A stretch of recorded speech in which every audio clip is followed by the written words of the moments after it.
El experto japonés Kik Miyamoto califica el doble terremoto en Venezuela como una de las 3 peores tragedias sísmicas del mundo. Presidenta Delcy Rodríguez destaca el despliegue de más de 500 ingenieros de todo el país en labores de supervisión, en especial en La Guaira y Caracas. Más de 40 terrenos ya fueron identificados en La Guaira para levantar urbanismos sismo resistentes y atender a las familias que perdieron sus hogares. Francia aprueba la ley de ayuda para morir tras años de debate sobre la eutanasia. En esta edición, conozca dónde fue inaugurado el centro de mando estratégico militar más grande del mundo, bautizado como el Octágono.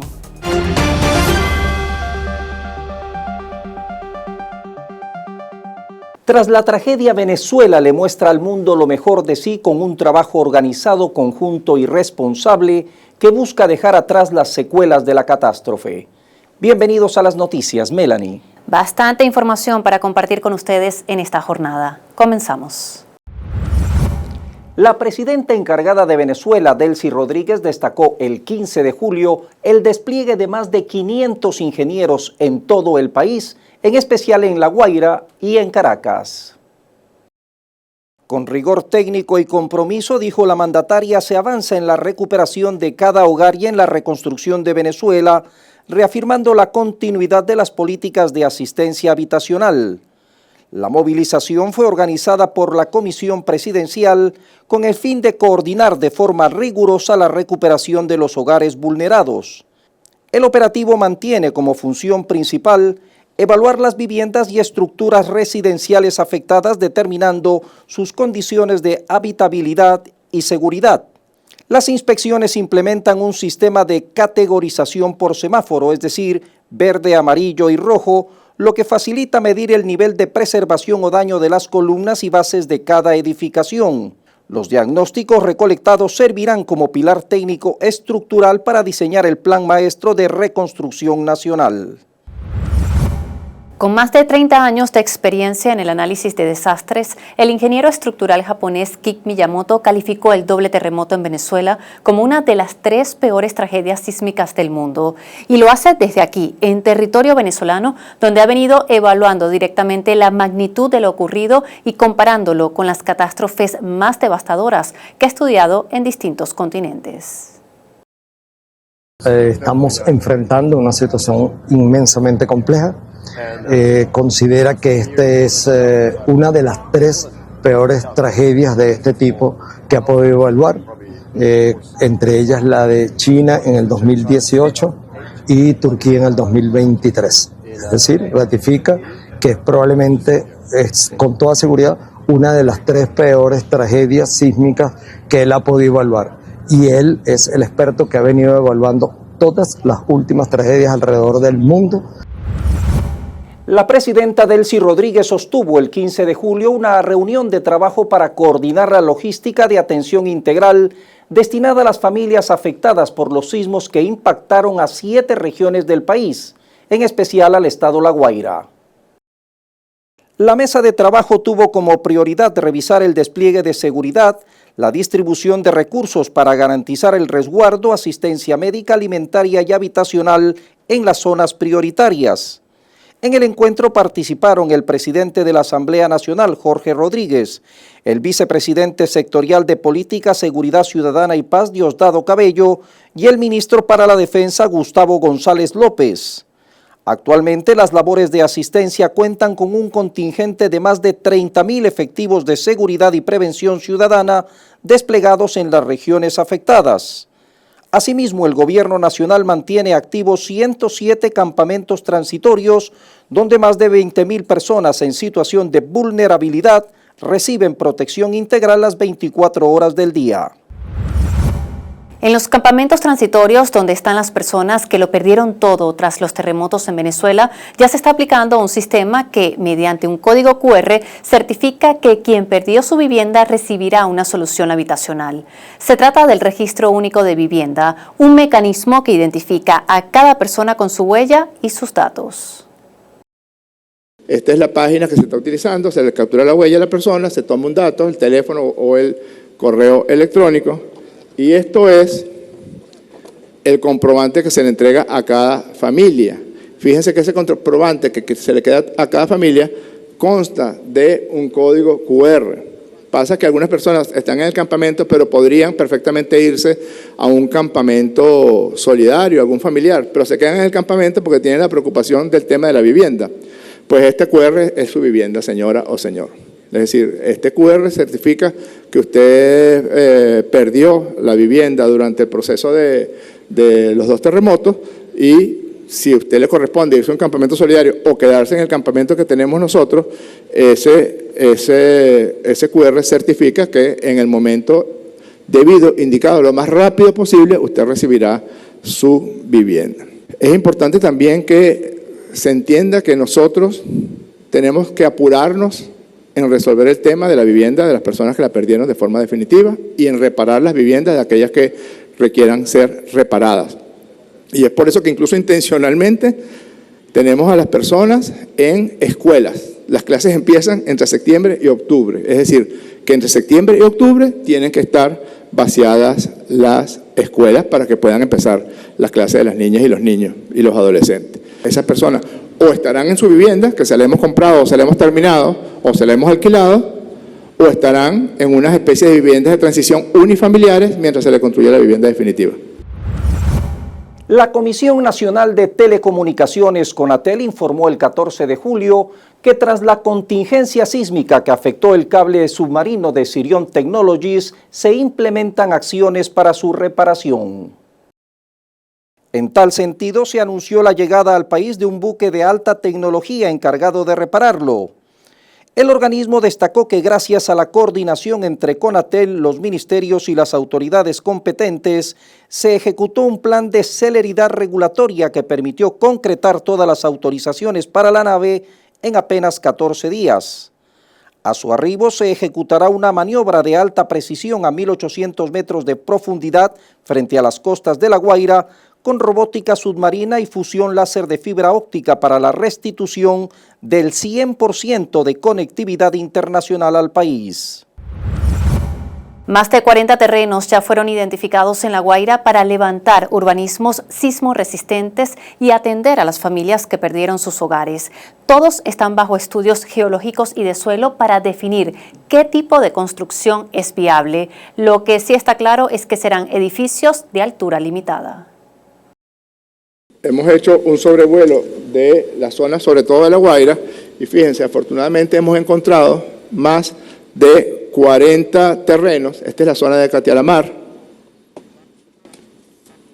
Esta es la zona de La Guaira y centro de La Guaira, del llamado casco histórico de La Guaira.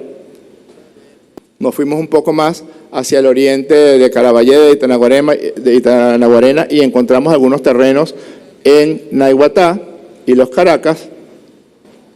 Y también tenemos un gran espacio hacia la zona de la Sabana. Entre Osma y Chuspa hay una gran extensión de terreno que podría servir para un plan maestro. Hemos buscado terrenos, por ejemplo, que no estén tan cerca de la zona de costa, que es la zona que tiene los peores terrenos, sino que por lo general sean terrenos o planos o terrenos que estén al pie de la montaña en unas especies de mesetas o valles que pueden ser aplanados para la construcción de viviendas. Son 40 terrenos y suman 584.000 metros cuadrados que nos van a permitir la construcción de nuevas viviendas, no solamente en otras partes del país, sino también en el estado de La Guaira. No sabemos cuántas viviendas se pueden construir porque en este momento se están haciendo todos los estudios geológicos, de suelo y de capacidad que tienen esos terrenos para recibir las viviendas. Lo que sí es seguro es que serán viviendas y edificios de bajo nivel de pisos cada uno, en el caso concreto del estado La Guaira.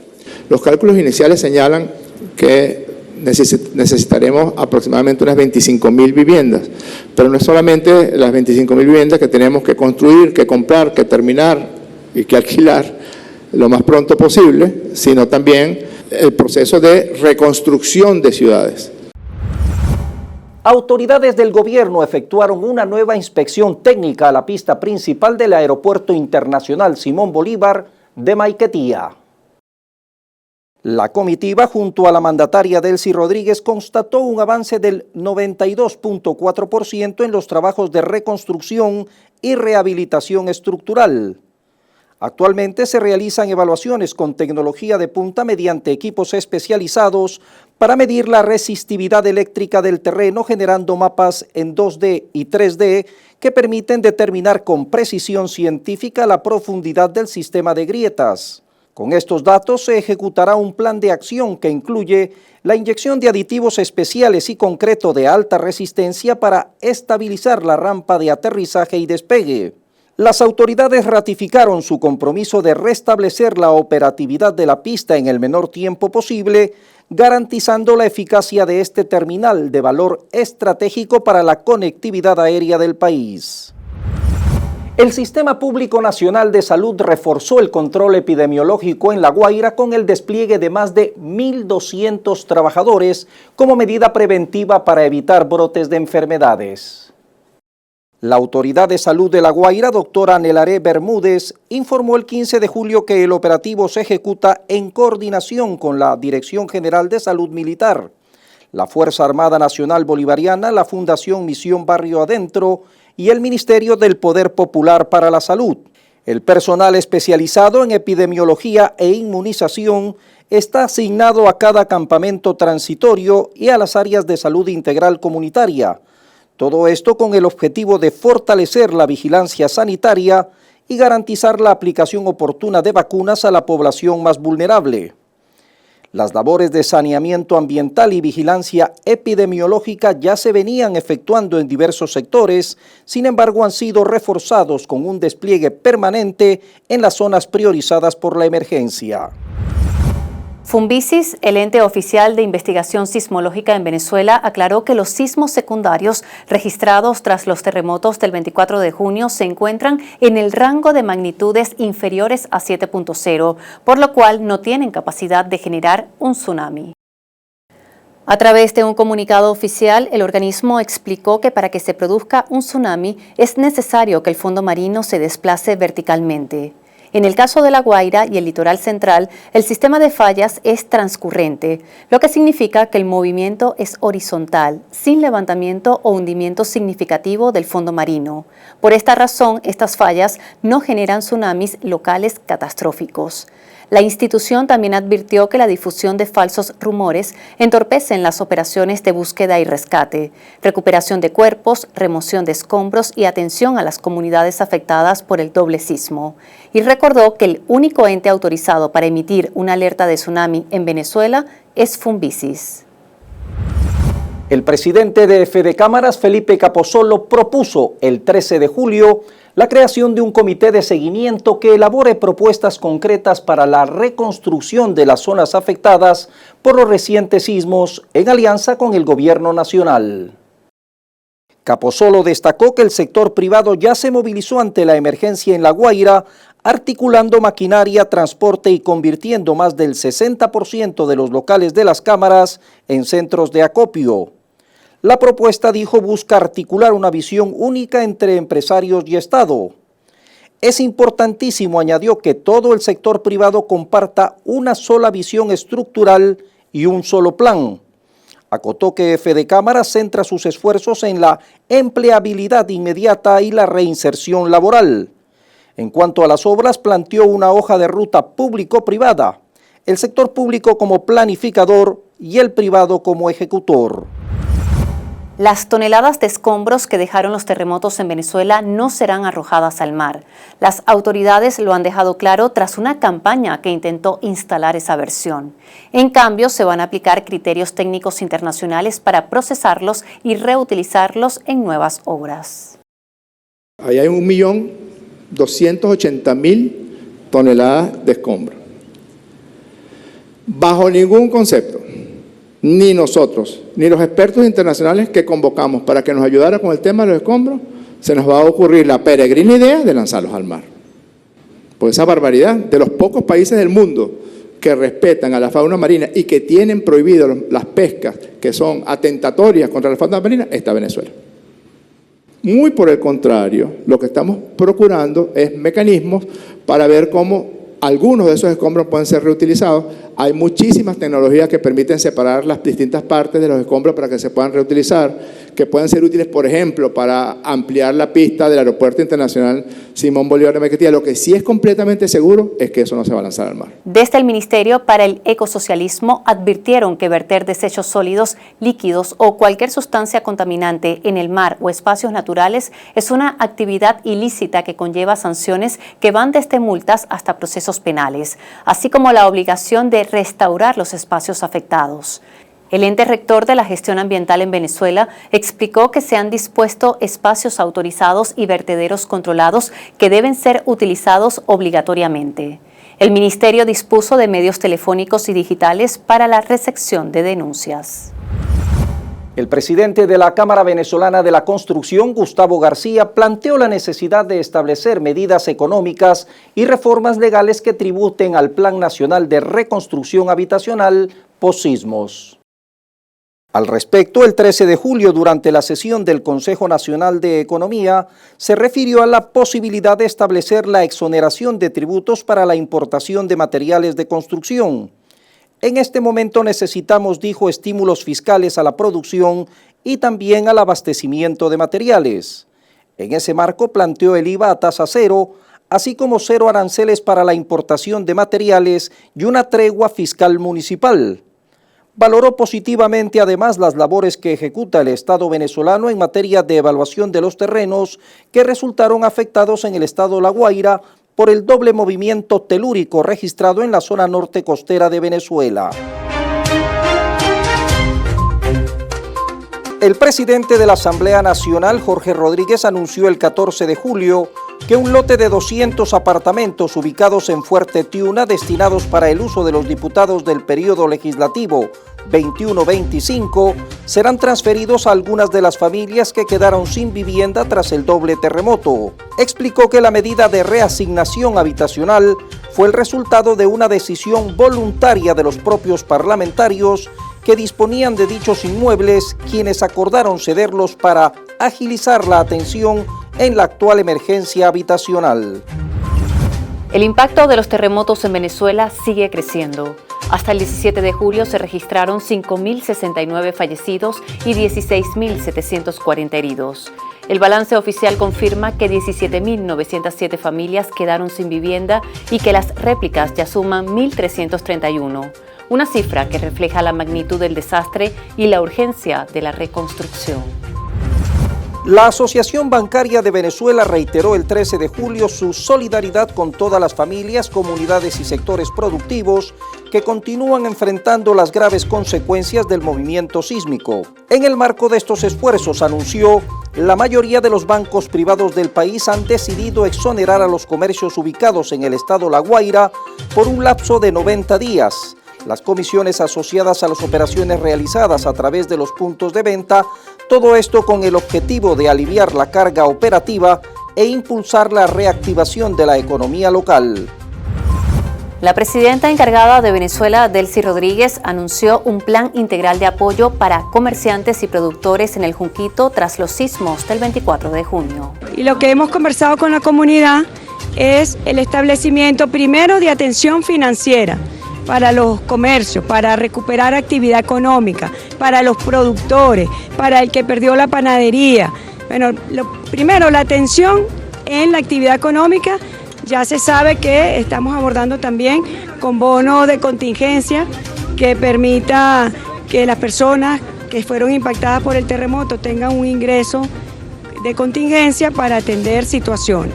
Lo otro es un plan maestro. Así como vamos a hacer el plan maestro para la nueva La Guaira, vamos a hacer un plan maestro para el nuevo El Junquito, que tenga actividad turística planificada, que tenga actividad productiva, agrícola y actividad comercial. Al menos 25 iglesias de Caracas sufrieron daños de distinta magnitud tras los últimos terremotos. Según informó el 9 de julio Neptalí Balsa, vicario general de la arquidiócesis, muchas de ellas han suspendido las celebraciones dentro de los templos por razones de seguridad, por lo que las misas se están celebrando al aire libre. Entre las más afectadas están la iglesia de San José de Ñaraulí, en Cotiza, donde colapsó por completo la nave izquierda. La iglesia de Nuestra Señora del Perpetuo Socorro, en Pagüita, además de la iglesia de Nuestra Señora de la Merced y la Catedral de Caracas, que también presentan daños de consideración.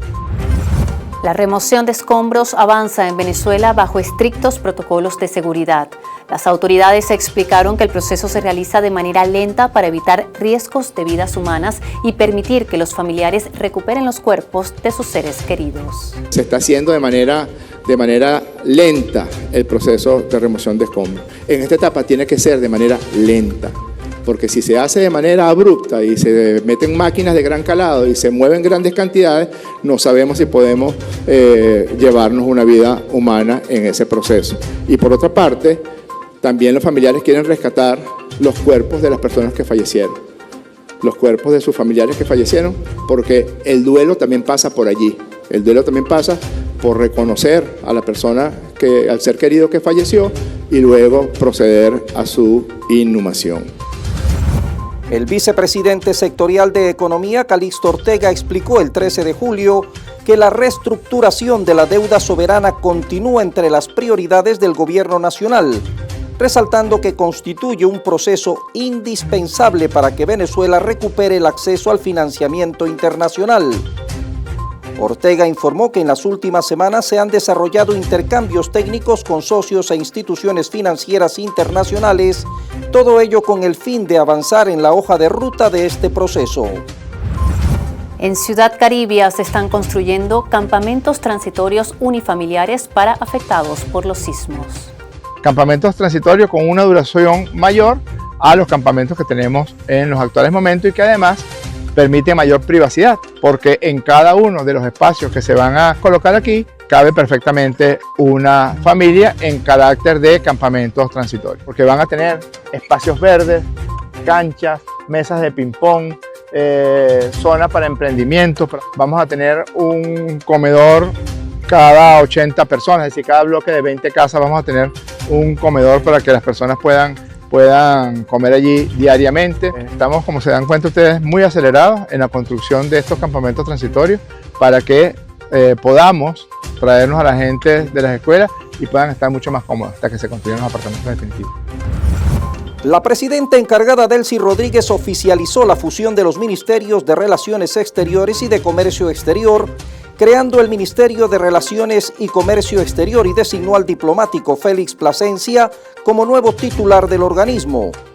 Iván Gil, ex canciller de la República, fue designado ministro de Ciencia y Tecnología en reemplazo de Gabriela Jiménez.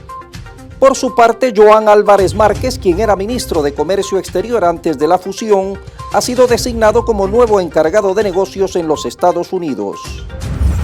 PDVSA mantiene un despliegue operativo para garantizar el suministro de combustible en las zonas afectadas por los terremotos del 24 de junio, un apoyo clave para las labores de reconstrucción que siguen en marcha. A través de un material audiovisual, la estatal petrolera mostró las unidades cisterna abasteciendo directamente a la maquinaria pesada dedicada a la remoción de escombros y a la recuperación de víctimas.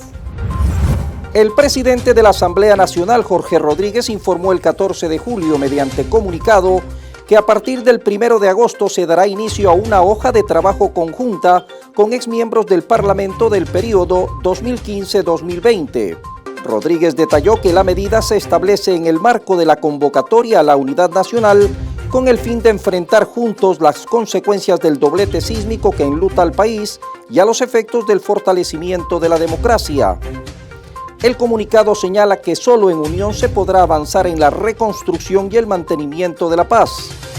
En ese marco, la exmiembro del Parlamento, Dinorah Figuera, aclaró el 15 de julio que María Corina Machado no forma parte de la agenda de trabajo con el gobierno.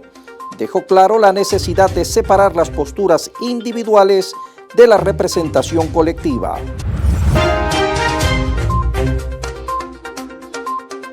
Cuatro puntos de Bushehr, la ciudad que alberga la única central nuclear civil de Irán, fueron alcanzados el 14 de julio por bombardeos estadounidenses, mientras el Parlamento iraní presentó un proyecto para reforzar el control de Teherán sobre el estrecho de Hormuz.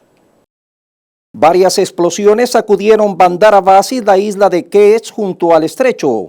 Los recientes bombardeos norteamericanos han dejado un saldo de al menos 35 civiles y 7 soldados iraníes muertos junto con más de 300 heridos en el transcurso de la semana.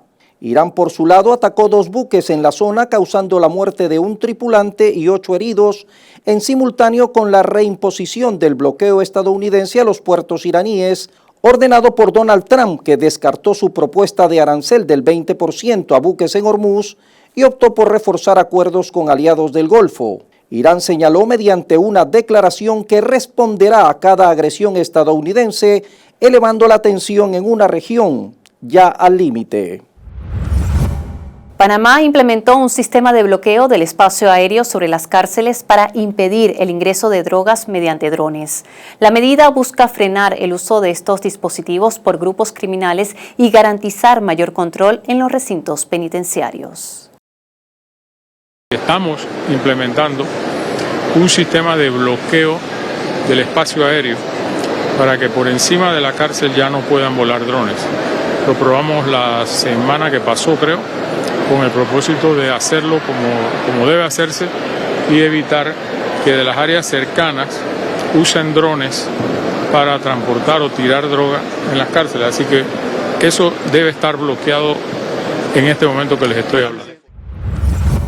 La Asamblea Nacional Francesa aprobó el 15 de julio por 291 votos a favor y 241 en contra la primera ley de ayuda para morir, dirigida a pacientes con enfermedades graves e incurables.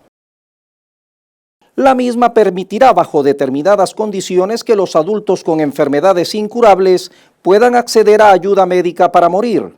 Con esta votación culminan años de debate sobre la atención al final de la vida. La iniciativa fue propuesta por el presidente Emmanuel Macron hace más de 3 años. El mandatario aseguró que el texto es fruto de la escucha, el diálogo y el debate y agradeció la labor de los parlamentarios, sanitarios, asociaciones y ciudadanos que participaron en su elaboración. Según diversas estimaciones, alrededor de 300 millones de personas en el mundo viven en lugares donde la eutanasia es legal, bajo determinadas condiciones, o donde el suicidio asistido está permitido, entre ellos varios estados de los Estados Unidos. China exigió a Estados Unidos detener de inmediato el bloqueo contra Cuba. Desde Pekín aseguran que las sanciones ilegales están causando un profundo sufrimiento en la población. Hemos expuesto la posición de China sobre este tema en numerosas ocasiones. Estados Unidos ha impuesto un bloqueo integral y sanciones ilegales contra Cuba durante más de 60 años, causando un profundo sufrimiento al pueblo cubano. Recientemente, Estados Unidos ha intensificado su bloqueo y sanciones, afectando gravemente el sustento básico de los cubanos y generando gran preocupación en la comunidad internacional. Estados Unidos debe atender los justos llamados de la comunidad internacional, poner fin de inmediato a su bloqueo y a la presión coercitiva contra Cuba, y dejar de vulnerar el derecho del pueblo cubano a la subsistencia y al desarrollo. China apoya firmemente a Cuba en la defensa de su soberanía nacional, se opone a la injerencia externa y está dispuesta a colaborar con el resto de la comunidad internacional para defender la equidad y la justicia internacionales. El presidente Donald Trump revocó el 15 de julio la suspensión temporal de las detenciones del Departamento de Migración en paradas de tráfico, ordenada tras 2 tiroteos mortales a migrantes latinos en menos de 2 semanas. Trump defendió la medida en sus redes argumentando que estos controles son esenciales para combatir el crimen y que la suspensión solo beneficia a los delincuentes. Los incidentes ocurrieron en Maine y Texas y en ambos casos los agentes no portaban cámaras corporales, lo que también ha generado críticas sobre la falta de rendición de cuentas. Según expertos, las tácticas de migración son excesivamente agresivas y los agentes carecen de capacitación adecuada para realizar requisas vehiculares.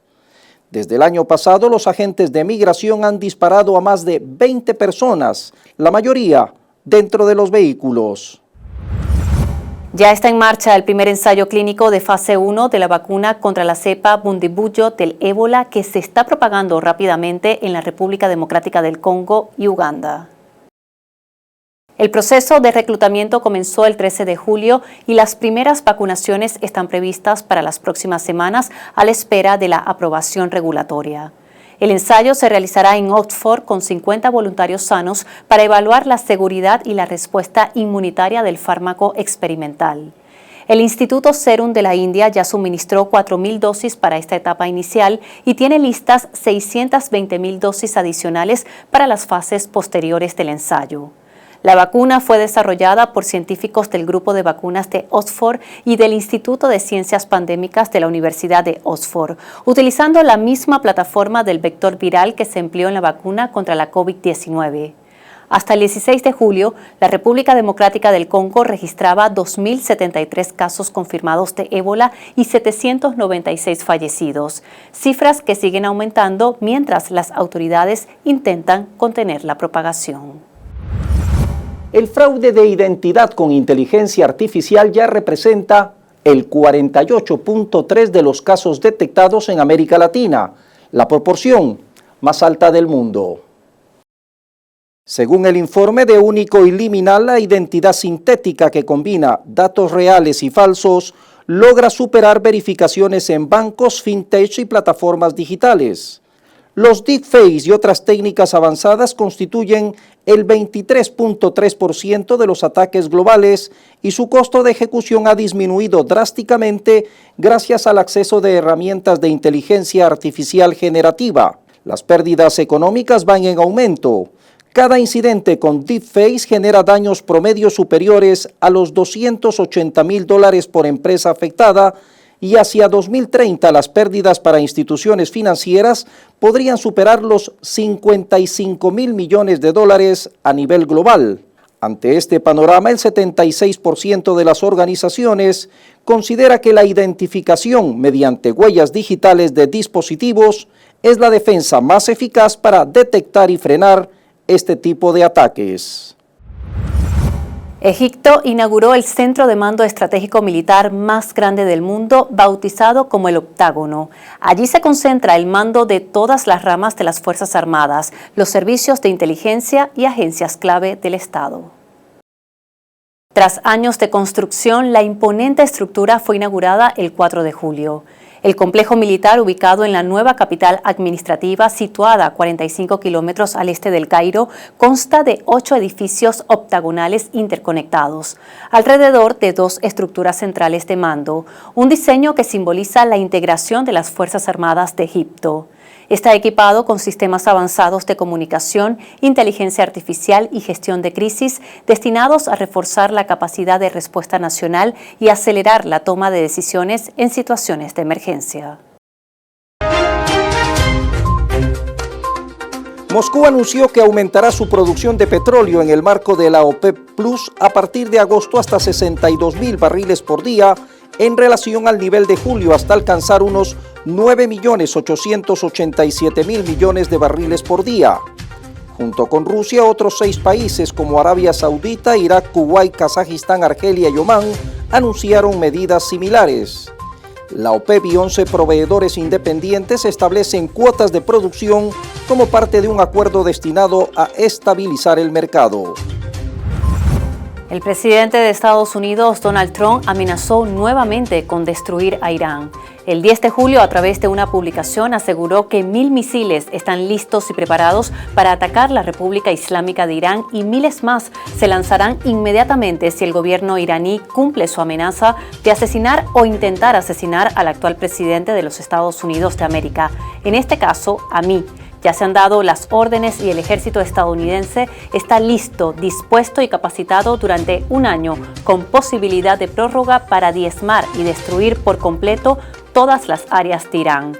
Un pronunciamiento que vuelve a mover el tablero internacional. La presidenta de la Comisión Europea, Ursula von der Leyen, reclamó el 13 de julio mayor protección para los menores en Internet, señalando que las pruebas del panel del organismo sobre seguridad infantil deben orientar la futura política europea. Dicho estudio propone una edad mínima para acceder a redes sociales y un enfoque gradual por edades, prohibir pantallas y plataformas digitales a niños de corta edad y para menores de 13 años el uso únicamente con supervisión adulta y durante periodos limitados. El grupo de trabajo sobre la detención arbitraria de la ONU concluyó que la detención del expresidente peruano Pedro Castillo fue arbitraria, por lo que demandó su liberación inmediata y una indemnización. Castillo, quien cumple una condena de 11 años y 5 meses de prisión por conspiración para una rebelión en 2022, tras intentar disolver el Congreso opositor, exhortó a la justicia peruana a acatar el dictamen. Sin embargo, la Cancillería peruana desestimó la resolución del organismo multilateral y rechazó liberarlo. Al menos 33 personas murieron y más de 70 resultaron heridas, 15 de ellas en estado crítico, en el incendio de un bar en Bangkok el 12 de julio, informaron las autoridades tailandesas. Según el Departamento de Bomberos, las víctimas fallecieron tanto por las llamas como por el humo, mientras que hay decenas de heridos en condición crítica tras el incidente que comenzó cerca del gigantesco mercado de Chatuchak, conocida zona turística de la capital tailandesa. Mientras los forenses buscan identificar a las víctimas, la policía investiga las causas que originaron el fuego. El presidente de Rusia, Vladimir Putin, advirtió que su país responderá con mayor fuerza ante cualquier ataque contra su territorio. Nuestras respuestas siempre serán simétricas. No importa dónde intenten lanzar ataques contra el territorio de Rusia, responderemos de la misma manera, solo que mucho más potente. El adversario lo sentirá, ya lo siente, espero, y seguirá sintiéndolo en el futuro, con una intensidad creciente. El presidente colombiano Gustavo Petro se pronunció sobre el anuncio del equipo de su sucesor Abelardo de la Espriella respecto a que se busca que la toma de posesión del próximo mandatario sea en una guarnición militar, pese a que por ley esta debe realizarse en el Congreso de la República. Las fuerzas militares no dan saludo militar, sino a sí mismos, a todo quien sea militar, policial, y al presidente que sea el comandante supremo de las fuerzas militares, como ordena la Constitución, que por ahora soy yo, a nadie más. Y yo no puedo aceptar un presidente, y por eso no voy a estar el 7 de agosto en ninguna parte, ni darle la mano, allá él que lo diga, pero él sabe por qué. Porque eso es un fraude. Concluimos aquí la presente emisión informativa. Por su atención, gracias. Así despedimos esta dinámica global. Nos vemos en una próxima edición.